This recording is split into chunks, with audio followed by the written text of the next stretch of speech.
Hello and welcome to the Daily Mill for Wednesday the 8th of May 2024. Now, if you saw yesterday's video, I'll be honest with you, and you probably figured out, I was kind of scraping the barrel a little bit. I think there wasn't much news going around, and I thought, well, the season's over. I mean, it is what it is. I mean, there's not a lot going on until people start signing players. Well, no, actually, because today it's all come flooding out today. The news has just barreled out in all kinds of different areas, and we're going to go through all of it in today's video. So strap yourselves in, and here we go. First, some good news. This is from this is the Twitter account of Lewisham Council.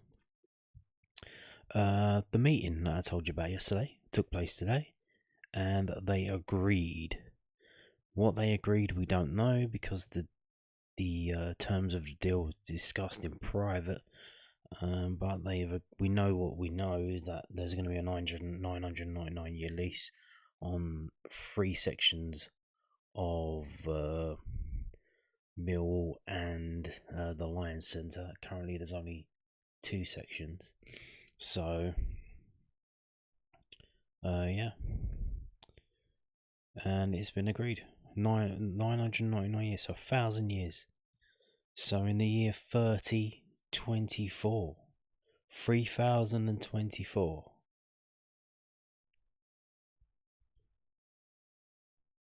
Yep, done. Agreed. Cracking, brilliant, fantastic. Now they can get the. I think they've already got the plans, so they can get the plan permission in. And hopefully that gets through. We'll see what, and then we can see what they want to do, what they're actually going to do. Is it going to be flats? Is it going to be a hotel? What is it going to be? And what do they want to do? Because they'll have to put all that in the planning, and we'll get to see it. And what will they do first? Because they have planning permission for the training ground in West Kingsdown. They haven't broken ground on that yet. So will they do the building work at the den first to get an income stream? Don't know, but positive times ahead. So moving on to this, just scroll up. Yeah, this is from the EFL.com, and as we know, they signed a new super duper 5-year TV deal with a lot of extra money coming into the Championship, which was why it was so vital that we didn't get relegated from the Championship this season. Now the details are coming out. We're getting the mists are clearing. We are getting the details. Sky Sports just got even better, apparently. Watch your EFL team over 20 times next season. Well, this is. I know some of you are not in the UK. If you are not in the UK, you have been able to watch every single Millwall game with a season ticket pass, or by paying when you want to £10 or whatever. I think it's £10 or whatever that is in your own currency per game. In the UK, we were not allowed to do that. The only thing we were allowed to do was midweek games, and only 8, because they didn't want teams moving their games away into midweek, like on a Friday night, and then selling that. So it was limited to 8. Yeah, we could only do the midweek games in the UK. Now, in the UK, this is what's going to be happening for us. And in terms of the international, we'll go through it over because we're going to go through the FAQs. In terms of international views, I think your situation is staying the same as it was last season. I'm not sure if the prices are going up, but I think your situation is the same because they signed deals with different companies for global distribution, and those will remain in place because they still exist. But this is a new deal for the UK. So yeah, in the UK, you can watch your EFL team over 20 times next season, including every Carabao Cup fixture. So for us, that'll be the one, at no extra cost. And here we go again, another plus. Sky Sports Plus now. Not Disney Plus, not Netflix Plus, not HBO Plus, not Paramount Plus, not GB News Plus, not Babe Station Plus. It's Sky Sports Plus. Always with the pluses. The 2024 season will see the launch of a new 5-year broadcast deal between the EFL and Sky Sports, and we're excited to share some incredible news. EFL fans will be able to watch their team over 20 times a season. Wow! You can do that now. You buy a ticket, you can do that. Buy a season ticket. That's no big deal. Oh, I think they mean at home. So including every Carabao Cup game live on Sky Sports next season. When they mean every Carabao Cup game, they literally mean every single Carabao Cup tie will be shown. Because what this is, what Sky Sports Plus is, it is not a channel, it is a system. It's a streaming platform like YouTube. You go on YouTube, you're probably watching this on YouTube. It is on BitChute as well, if you're banned from YouTube. You go on YouTube, you go along. There's a video, there's a little thing, a thumbnail for a video. You go along, and you click on it, and then it loads the video.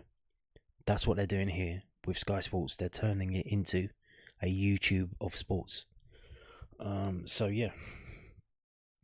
Introducing Sky Sports Plus, brand new live streams and dedicated channel launching this August at no extra cost for existing Sky Sports customers.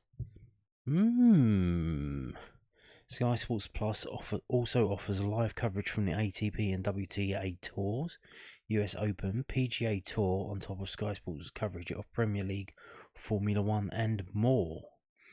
For instant contract-free access to every single live Sky Sports Plus stream and Sky Sports channels, non-Sky subscribers can purchase a Now Sports Day or month membership, which is what I have Now TV. It's a little box. It's on. It was a little box. Now it's different. It's on a Roku. So you have to sign up to Now, download the app on Roku, so log in with your details, and then you can watch the Now TV on your little smart TV or whatever. That's how I watch my Sky Sports. And before that, because Millwall weren't on a lot, I didn't have the Sky Sports. I would only get it for the day when Millwall were on. So now, but then they sent me a deal for I think it was like $19.99 a month for 12 months, when it's normally like 35 quid. So I thought, yeah, fuck it, I'll take that. There you go. The following Q&A provides further details on what is a landmark deal for EFL clubs, establishing the league as a premium partner with a world-renowned broadcasting Sky Sports and giving supporters unparalleled access to more EFL action than ever before. So let's have a look at that Q&A. Here we go. This is again from EFL.com if you wanted to go and check it out.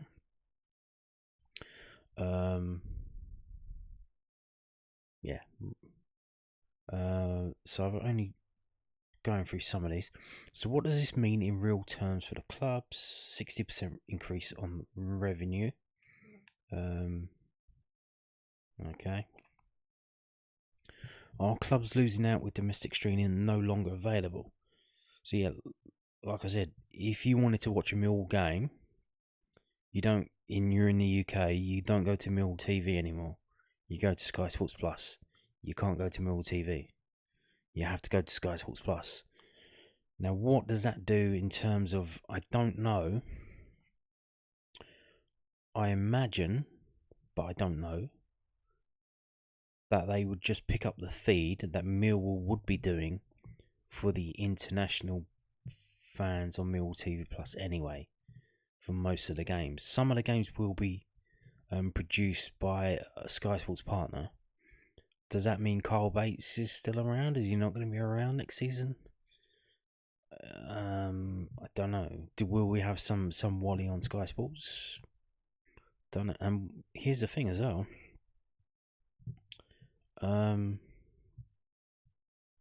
So if you go on Sky Sports Plus, will you be able to choose the commentators? Because sometimes when you try and get a dodgy feed, you get a pirated feed. You, like, let's say the Swansea game. It's not the Millwall version; it's the Swansea version with the Swansea commentators. So, how's that going to work on Sky Sports Plus? Will there be two versions of the game, one with home commentary, one with away commentary? I don't know. Maybe. Well, like I said, we'll have to wait and find out. As it currently stands, the league's annual domestic broadcasting revenue for the 72 member clubs is 119 million, plus approximately 7 million from streaming. Next season, it's going to go up to 180 million. International streaming remains, like I said, and growing global interest in the AFL indicates that this will result in significant revenue uplift for our clubs, hence the logic in preserving this under the international broadcast deals. What is Sky Sports Plus? Like I said, it's a new platform. It's not a new channel, it's a new platform that will have the capability to show up to 100 live events at the same time. Well, I'm sure that's going to go fine and not fuck up at all. Can you imagine if that crashed and you couldn't get any of the games? How many people would they piss off with that? And will give customers access to over 50% more live sport this year. The EFL is front and centre to the brand new Sky Sports Plus.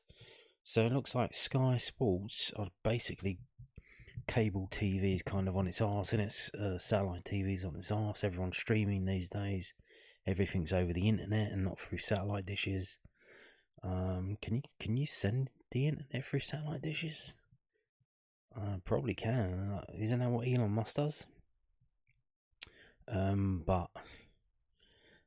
Yeah, so they're using the EFL to push this platform that their hope is going to replace their linear channels.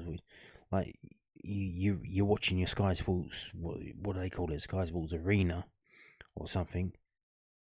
You click onto it. It's a channel. It has a program at a set time that runs, and you tune into it, and you tune off of it. You go back on. There's ads. It's all linear. With this, like I said, it's like YouTube. You go along, you see the menu, you pick something, you watch it, come off of it, go on to another one. So it's not like. So now, or last season, you would have bought a match pass for Millwall. You could only watch Millwall games. Now, with this, I'm guessing, I'm assuming, you're going to have the old smorgasbord, the old buffet in front of you, and you're going to be able to go onto the Millwall game, and then let's say the Millwall game doesn't have any injury time. You finish. Then you go off to another games and watch that, because that's still going.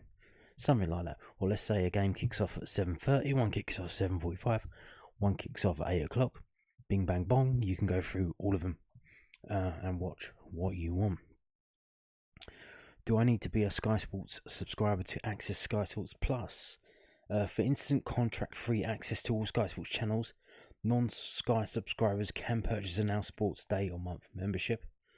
From August, this will also include every single live Sky Sports Plus stream and on-demand catch-up content. So they're adding it. So this platform is being added to the Sky systems, and it's being added to the Now app. I'm gonna guess. Now doesn't just have Sky Sports; it does have other stuff on it. So maybe, I don't know. I was gonna say they're probably gonna rebrand Now as Sky Sports Plus, but maybe now, I don't know. I am a Sky subscriber. Do I need to pay extra to watch my team? Customers with a full Sky Sports subscription. So again, full. What does the word full mean there? Do not pay extra to access Sky Sports Plus. Once live, Sky Sports Plus will simply drop to the existing Sky experience across Sky Glass, Sky Stream, Sky Q, and Now. The revamped Sky Sports app will also become the ultimate home of sports streaming on mobile devices, with Sky Sports Plus streams accessible directly from the app.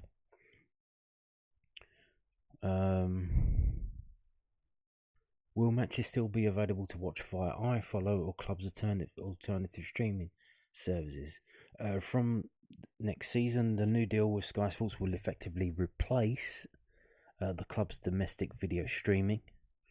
Audio services will remain domestically, alongside existing audio-visual arrangements for international audiences. So I guess Carl Bates will be doing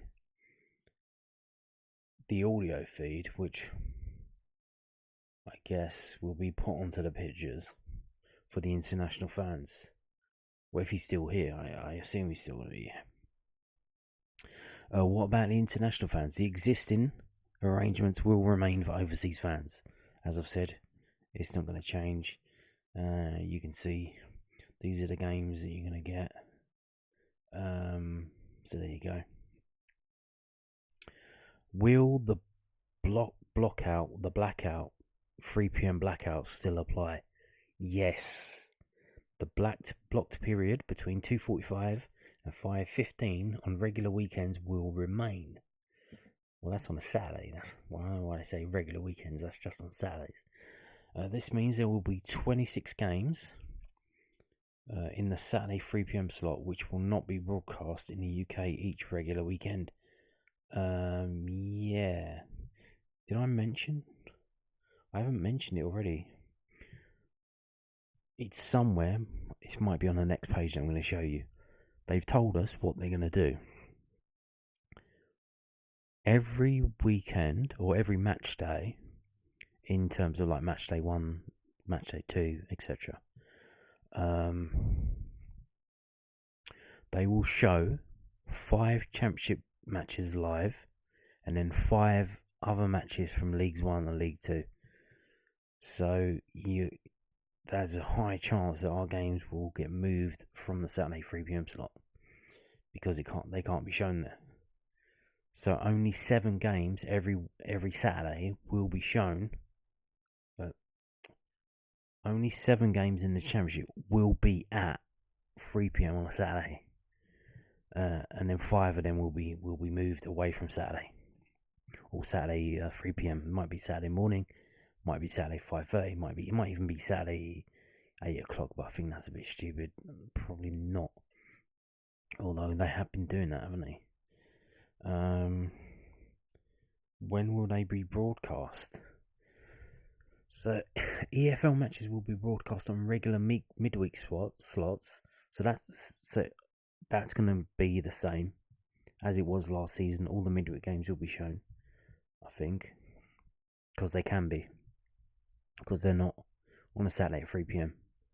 And regular weekend slots outside blocked hours across the weekend. Regular weekend slots will include 5 matches on a Saturday lunchtime at 12:30. Frequent slots on Friday night and Sunday afternoon, which will be 12:30 on Sunday, and additional selected picks on Thursday and Monday nights. Games on a Thursday. Do you remember that, Satanta? They used to have games on a Thursday. Jolly old games they were. A lot of games at the Den as well. They put on a Thursday for some reason. Oh yeah, here we go. This is it. 10 regular weekend games across the 3 divisions will be broadcast. 5 Sky Bet Championship matches and 5 matches across Sky Bet League 1 and Sky Bet League 2. All other broadcast games include, now here's the kicker, all opening and final day fixtures in the Sky Bet EFL. Did you hear that? When I say all opening, I mean literally every single game. So, how's that going to work? Because as we know, we can't have games. If they're going to show these games, these games cannot take place Saturday 3 p.m. So the entire opening round of the entire EFL, Championship, League 1, League 2, none of those games will be on a Saturday at 3 p.m. on, August the 10th. So Millwall's first game, whenever it will be, mate, if it's a home game or away game, it will not be on Saturday at 3 p.m. I'm gonna assume that they're gonna do what they did this past weekend with the end of the season, where they moved it to like 12:30 on Saturday, maybe 12:30 on Sunday, that kind of thing. So what we could see is we could have the Championship games 12:30 Saturday, the League 1 games 5:30 on a Saturday, and the League 2 games 12:30 on a Sunday. On that opening weekend, every single game will be shown on the Sky Sports Plus. All midweek fixtures, every single midweek fixture, just like before. But here's the thing, as I said, before you would pay your money to watch Millwall. Now you're paying your subscription to Sky, and you can watch whatever you want. So let's say you're living in a house with multiple people who support multiple teams. Maybe you've got maybe you're Billy Mitchell's mum, and you've got Millwall and Charlton. You can watch both. You don't have to pay separately. You just pay Sky, and you can watch Mill games. You can watch Charlton games. It's all good. All bank holiday fixtures. So the Easter games, well, I think that's how it goes anyway. They moved them to Good Friday and Easter Monday. They're not on Saturday. Boxing Day is, well, if Boxing Day's like, if Boxing Day's on a Saturday, those games will get moved outside the 3 p.m. And New Year's Day, well, New Year's Day, those games usually kick off early anyway, don't they? For some reason, I think everyone's lagging on New Year's Day. I don't know why they do that. But yeah, all fixtures played in League 1 and League 2 during international breaks. So if it's international break, Millwall ain't playing. What do? If we've got players on loan at a League 1 or League 2 team, you can watch the games in that's involving Millwall's loan players. All matches played in Sky Bet League 1 and League 2.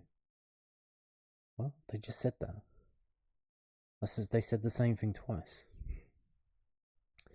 All playoff, Carabao Cup, and Bristol Street Motors Trophy fixtures. So obviously the Carabao Cup is a midweek cup. The trophy is a midweek trophy. Every single Carabao Cup game will be shown on this system, and you can go through them. So if there's, like I said before, you're watching the Millwall game, the Millwall game finishes, there's a game that's still going on, maybe extra time, you can flick over to that and watch that.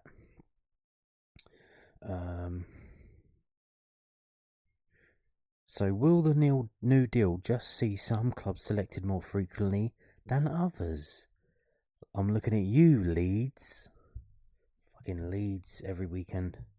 The new deal includes an agreement that there is a more equal spread of club picks.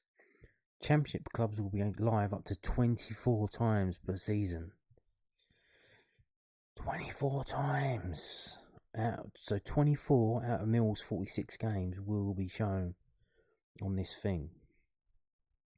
And then League 1 and League 2, yada yada yada. Yeah. I've seen that I can watch my team more than 20 times in a single season. Does this mean that fixtures will be moved just for the sake of live TV games? Yeah.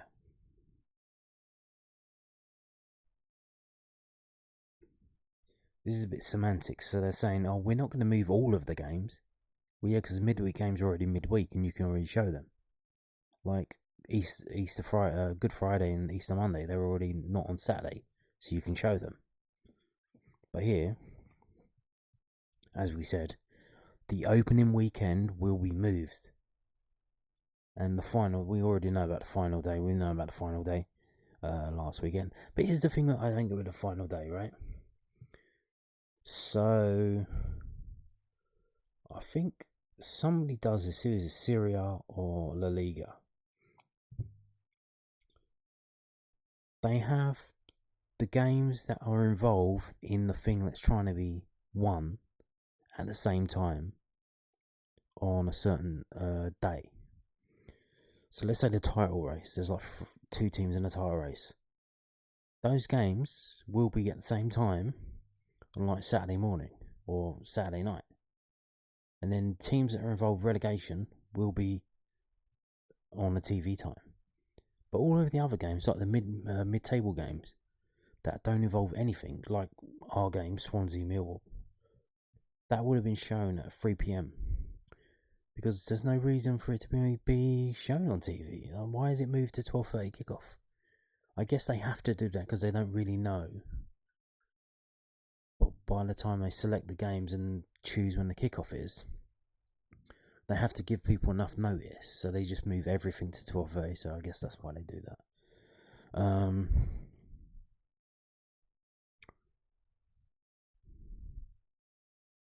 So for each championship club, at least 11 of the broadcast matches will not be moved. Like, that's just what I said. So the 8 midweek games, the 2 Good Friday, Easter Monday, like that's it. TV notice, apparently they're going to give more notice, and here's the notice period. So within 7 days of the fixture release, they're going to choose all the games in August, and then before the start of the season, they're going to choose all the games up to January, and then by November the 1st, they're going to choose all the games up to March, and then after that, it's going to be 4 weeks in advance. So there you go, because obviously the fans are getting the ump with all the games being moved with short notice and stuff. So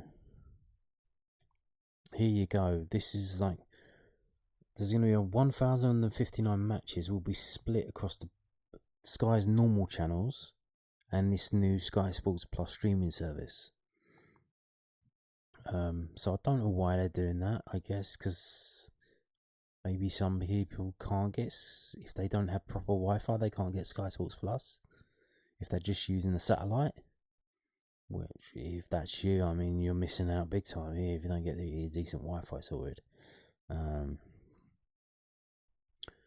So the 193 matches split this way is what's going to be on the channels, and then 866 is going to be in the streaming service.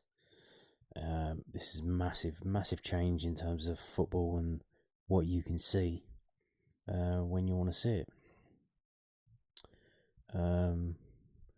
Yes, beyond the league action for the very first time, alongside the Sky Bet playoffs, Sky Sports will now show all match action in the Carabao Cup and Bristol Street Motors Trophy. This includes 93 Carabao Cup games and 127 Bristol Street Motors Trophy games. Insane. Yeah, like I said here, so IMG will produce some of the games. So it's going to be like the production team from Sky, who do they have covering? Don Goodman, he was on the game today. David Pratt, does he still do commentary? So those people, I think, will still be involved and do some of the games. So there you go. Massive changes in terms of broadcast of the EFL on a streaming service. So this is from Sky's own website. I think, why did I bring this up?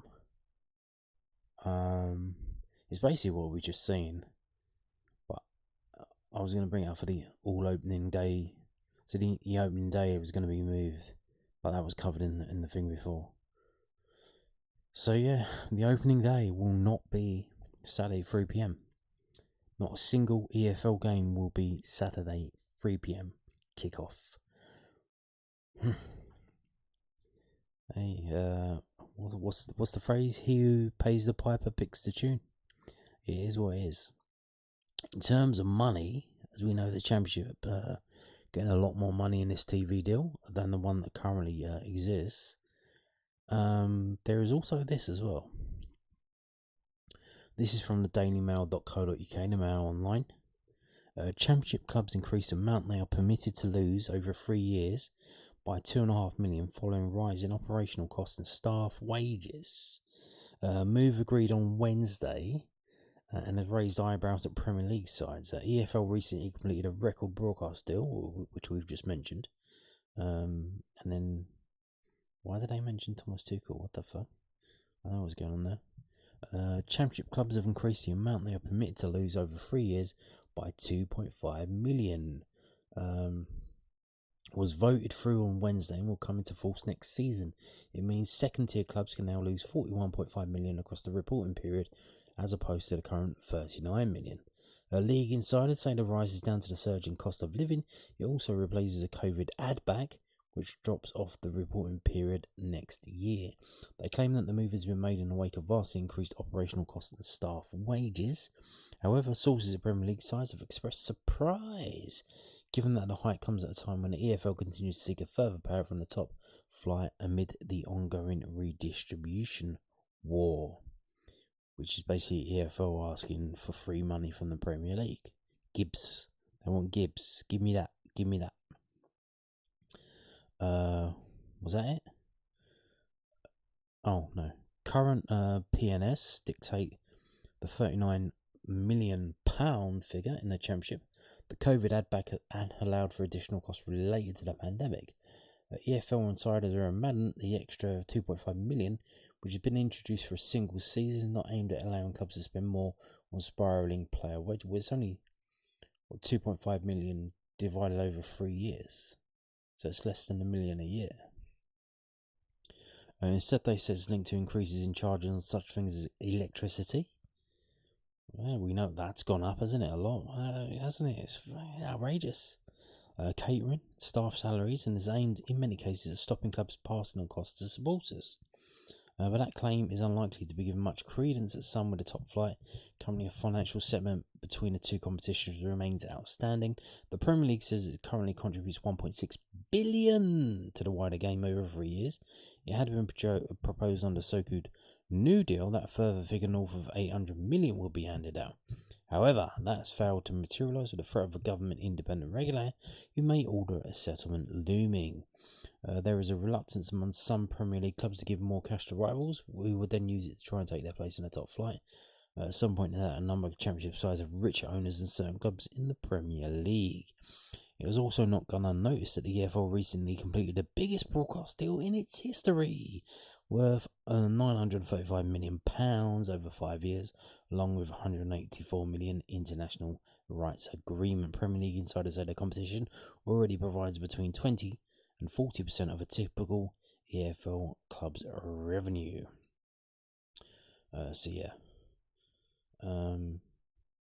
What I think this might be as well, I think they might realise that maybe a lot of clubs, with this unexpected rise in like electricity and whatnot, maybe cutting it close to the bone, and it would be absolute. What's the word? It would be an absolute shit show if you had team after team after team after team failing FFP or PNS, whatever it's called, and having points deducted. If literally at the moment, was it one team, Leicester, but they're going up, so that's not going to count. And then you've got Sheffield United, who had it, they come back down, and they're getting points deducted next season. But if you had like 5 teams, 10 teams with all with points deduction, that would look absolutely atrocious. That would just be like pathetic. So maybe they realise that a lot of clubs are maybe just struggling to fall within the boundaries which is just an artificial boundary that's been set. Like, it's just an artificial boundary. You can just change it, and they've changed it. So it should be easier for clubs to lose more money. Ka-ching. Now, moving on to, so like I said, who are we going to play on the opening weekend, and Well, we know it's not going to be a Saturday at 3 p.m. But who is it going to be? Well, you can find out when the fixture is released. The fixture release date has been confirmed for the fixtures for next season. This is from millwallfc.co.uk. Millwall Football Club's 24-25 Sky Bet Championship fixture list will be revealed at 9 a.m. on Wednesday, the 26th of June. So there you go. Okay. Can't wait. So the season's done. Finished. Get ready for new one already, huh? Can't wait. Wednesday the 26th of June. So what's that? Is that 6 weeks? No. Yeah, 6 weeks. There you go. Date for your diary. Pencil that in. Now, this also from millwallfc.co.uk. Yeah, the club just pushing out a load of stuff today. Like I said, it was dead yesterday and everything's coming out today. Millwall Football Club is inviting ex-shareholders to a general meeting at the Den on Monday the 3rd of June at 3 p.m. The meeting, which will be akin to a previous annual general meeting, presents the opportunity for ex-shareholders to meet with the board and other senior executives and allow for a discussion forum on company matters. The invitation to ex-shareholders is part of guarantees made by the club when it became a private limited company around 18 months ago. If you are an ex-shareholder and interested in sending, please let us know by emailing below. So yeah, it's not automatic, you have to let them know, and that's at shareholders@millwallfc.co.uk. So when John Berylson, using his company vehicle, bought up all the shares in Millwall, or most of them, they kind of like constricted all the shares, didn't they? And then that meant a lot of small holdings, their shares just disappeared. Was just turned insignificant. What they did is if the shareholders voted to basically see their shares just vanish, that they would have this meeting. I think for the next 2 years. So yeah, here it is, as promised. Voila. Monday the 3rd of June, 3 p.m. Now, moving on to some of this from Neil Harris. Playoffs recruitment and not turning his phone off. Millwall boss and how he will spend the next few weeks now the season has ended. The campaign may be over, but Neil Harris will still be a busy man his first few weeks of the off-season. Yeah, I mean, turn his phone off. I mean, it seems like the people at the Southern News and South London Press call him up all the time. Like, the season's finished, they're calling him up to get stuff like this. So, yeah.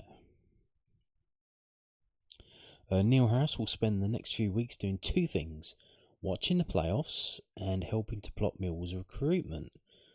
He did go to one of the playoffs games. He went to, was it Oxford Peterborough? The Lions season came to an end last Saturday, and while some of the players may have already jetted off on their holiday, the Millwall boss said his work continues for the next couple of weeks. Along with enjoying the playoff matches across the EFL, the 46-year-old head coach will be involved in drawing up recruitment plans before enjoying some time off. Speaking last week, they didn't just call him up. This was last week. Harris told the News then, now it's recruitment time and it's playoff games. My break doesn't come yet. I love playoff football, whether my team's involved when it's a bit pressurised or if we're not. I love the games. I will watch every playoff game. I will be at quite a few, but the games I can't be at, I will watch. I love watching the games, the atmospheres, and watching managers during those games in the pressure moments. A lot to learn from them. Player football is key for me, and that's linked to recruitment. Obviously, there are various leagues around Europe that are still continuing that might affect us over the summer. And there's a lot of work to do behind the scenes with the individual meetings, agent meetings, and board meetings. The football fixture calendar finished for Millwall Football Club at 3 o'clock on Saturday, but mine will probably run for at least 2 more weeks afterwards.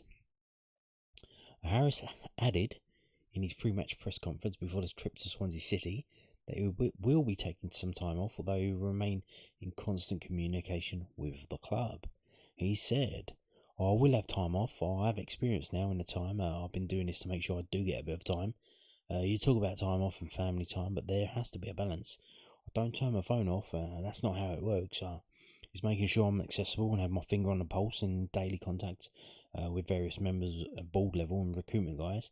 But done at the right times, I have to enjoy those moments away with the family. Indeed. You don't want to miss out on a big deal, do you? And again, from Neil Harris, this from southwarknews.co.uk. Neil Harris weighs up Lone Star's future as Millwall's youngsters return to the Den. Following his playoff win at Wembley on Sunday, Kamal Grant will be the final lone player to return. Is he though? I think Nana Boateng's still out on loan because Solihull Moors have to play an FA Trophy final. But I'm kind of get the feeling that Nana Boateng's probably going to be released at the end of the season, if I'm honest, though. I am picking up that situation. Neil Harris will be mulling over the futures of his young loan players in the next few weeks as they complete their spells at other clubs. The Lions boss has been keeping a keen eye on the progress of the club's youthful stars who have been looking to make a name for themselves away from the Den. Alex Mitchell was impressed at Lincoln City, where he just missed out on a League One playoff place, while Nino Adam Malachi enjoyed regular football for Sutton United before the season ended with relegation out of League Two. Meanwhile, Kamal Grant played all 120 minutes of Sunday's National League final, was victorious with Bromley as they beat Solihull Moors on penalties and were promoted to the EFL for the first time. Chin Ockley had also spent time at Hayes Lane in the first half of the season, while Carl Smith had 2 loan spells at Willstone. Harris said he will be weighing up what's important for the players as well as Millwall when he plans out the next steps. Speaking last week, he told News at 10. Nino is back with us at the moment to train. Alex is someone who's trained with us originally when I was head coach here. I've seen quite a lot of him over the last couple of years. And Gamal, he's down at Bromley, and Chin has been at Bromley, and Carl Smith's been at Willstone and done well. So I'm aware of the young lads that have been out, and I'll probably put Alex in there to a certain degree. Even though he's not an under 21 player, he's a first team player, but he's still at a younger age. Discussions will be had over the course of the summer as to what's best for them. We have to consider it. It's not just what's best for Millwall, but what's best for them as well. It's very difficult for any player that's played in lower leagues, conference level or League 2, to come back and expect to play in the Championship next year. So how do we bridge that gap between them and the Championship? Alex is slightly different. He's played in League 1. He's certainly done well over the last few months. Is he going to be ready for Championship football next year? Those are discussions that have to take place, and we have to be respectful to the player. Do they want to be here?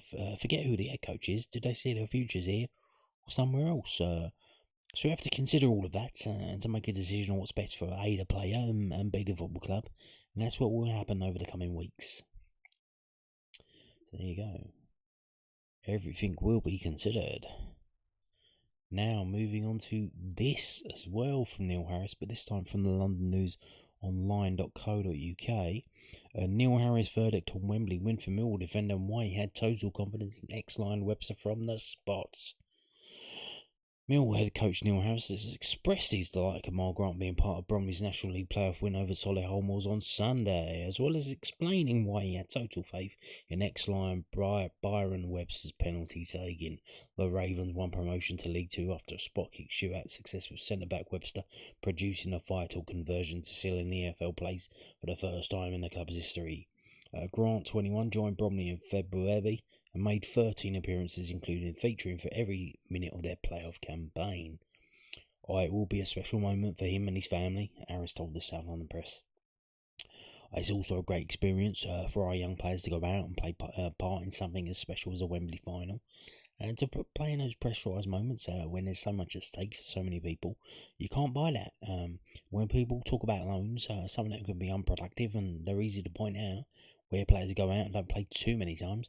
You have to look at one like this, which is so positive. He's had a lot of football and will have grown as a person and as a professional. To have that game understanding intense moments is so vital for his career moving forward. I'm really pleased for local neighbours of ours, Bromley, to be in the EFL. I know they have invested heavily in the infrastructure and wanted to get there. And they put a lot of time and effort into playing structure. And there's some old friends of ours in Alan Dunham, Byron Webster, who played a huge part. Webster showed ice cool nerves when it came to his penalty, producing a raise of the eyebrows and a smile when Solihull keeper Nick Hayes tried to unsettle him. Webster, 37, has won the FA Trophy with Bromley and was also in the Lions side which prevailed at the National Stadium against Bradford in 2017. Harris said, I was watching the game with the family. As soon as Byron stepped up, I said to the children, he won't miss. Every shootout we got to or any playoff game we prepared for and we practiced penalties, Byron put himself forward. He knew exactly where he was going and what, and he was as composed as you like. He said, Gaffer, I won't miss. I knew where it was going, and any goalkeeper he has practiced against knew where it was going. He's so reliable with it. You could see the confidence in him, and that just comes with experience. Byron, he's been involved in big games at Wembley before. Byron, he's lived that. I'm really pleased for Byron and the hard work that Danny in particular has done at that football club behind the scenes. So there you go.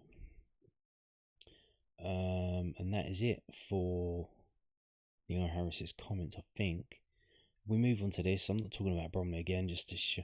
This is the Loan Watch piece from Millwall. We've had it from Southern News. I told you about it the day it happened. But again, there is still one Millwall player, like I said. No one's really talking about him, so I think he will be released at the end of the season. He probably already knows, to be honest. This is so. Boateng, meanwhile, stepped off the bench in an attempt to assist his side in the extra 30 minutes. Coolly slotted his penalty past the keeper in the shootout, but ended up on the losing side. The winger has one more chance to grab glory and silverware. However, as the Moors are back at Wembley Stadium this weekend to take on Gateshead in the FA Trophy final. Find out how Boateng fared in next week's final loan watch of the season on millwallfc.co.uk. So yeah, one more loan watch to come. Probably, when will that be? Probably on the Monday. Nana Boateng, Gateshead versus Solihull Moors FA Trophy final. This Saturday. It's going to be on TNT Sports. 4:15 kickoff for some reason, which they can do because it's a final. You're allowed to put finals and trophies in the black off on a Saturday. Okay. Now moving on to this. The season ticket saver period closes on Friday. If you haven't bought your season ticket yet, it closes. The prices. It's until the 10th of May. So, just a reminder, if you haven't done it already. And also this. So the club put this out today, thanking all of the loanees who at Millwall who've gone back now to their club. Said thank you very much. Even Alan Campbell, thank you, Alan Campbell. All 5 of Millwall's loanees have returned to their parent clubs following the conclusion of the 23-24 campaign. Alan Campbell, Ryan Longman, Brooke Norton-Cuffy, Michael Obafemi and Jafet Tanganga all played their part for the Lions across the season, with the club wishing to put on record its gratitude for their contributions in 23-24. The quintet made an impact at the Den, with Longman capturing the title of Millwall's goal of the season for his stunning effort at home to Leicester City. And then we've got a little picture gallery here. Yeah, he did actually play. Were you there for that game? Because he did play. He played a few games, didn't he? For some reason, Gary Out was picking him over George Savile. Nobody could fucking figure out why. Jesus, look at that. Obafemi's tattoos on his leg. He's got the Jesus on the cross. Nice.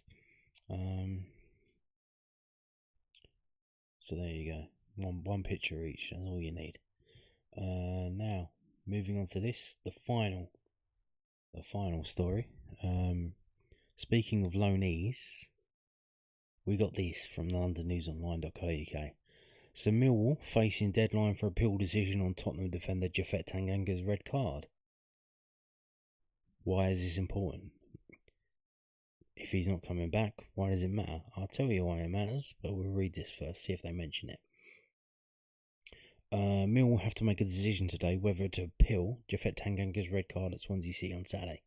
So, if they haven't, then they've missed it. So it doesn't matter what I say because it's already done and dusted. We'll probably find out tomorrow that if they have or haven't. The on-loan Tottenham centre-back was dismissed after an incident with home striker Jerry Yates, who was also handing his marching orders. Tanganga is out of contract in the summer, but Spurs have the option to extend his contract by 12 months, ensuring they would receive a transfer fee if he was to move on. If the former England under-21 international does remain in the English game next season, then he would have to serve a 3-match ban if the decision by Jeff Eltringham is not contested. The problem with appeals is it's about camera angles, which aren't great. Millwall head coach Neil Harris told the Southland Press. Decision has got to be made in the next 24 hours as to whether we're going to appeal or not. It's very difficult to build decisions in the last game of the season, not knowing where the players are going to be next year. I thought it was harsh on Defet when you think Dan Ballard ran 15 yards and shoved over Zion Fleming last week in that neck height. He didn't get a red card for that. Jaffet and Jerry Yates is a sort of push and shove.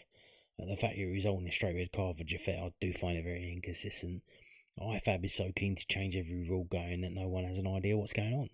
And it's like this, there's no consistency. And that's something that's got to be looked into. A decision on appealing for Jeff has to be made today.